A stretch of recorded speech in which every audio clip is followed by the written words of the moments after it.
তিস্তার পানি কমায় স্বস্তিতে নদী পাড়ের মানুষ।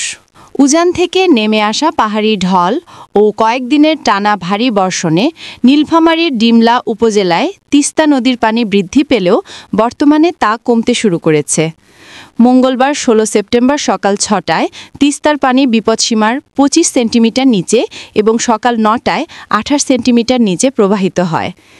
এর আগে সোমবার ডালিয়া পয়েন্টে পানি বিপদসীমার ৩ সেন্টিমিটার উপর দিয়ে প্রবাহিত হয়েছিল।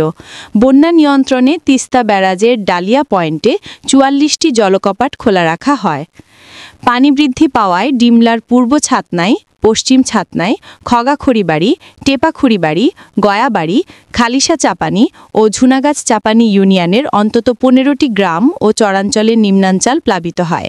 এতে গ্রামীণ সড়ক ও বসতবাড়ি আংশিকভাবে পানিতে তলিয়ে যায়। তবে সোমবার রাত থেকে পানি কমতে শুরু করায় অনেক জায়গা থেকে পানি নেমে গেছে, ফলে ক্ষতিগ্রস্ত এলাকায় ধীরে ধীরে স্বাভাবিকতা ফিরে এসেছে। তিস্তা ব্যারাজ কন্ট্রোল রুমের ইনচার্জ নুরুল ইসলাম জানান, মঙ্গলবার সকাল ৯টায় ডালিয়া পয়েন্টে পানি বিপদসীমার ২৮ সেন্টিমিটার নিচে প্রবাহিত হচ্ছে। পানির স্তর কমায় স্থানীয়দের মধ্যে স্বস্তি দেখা দিয়েছে।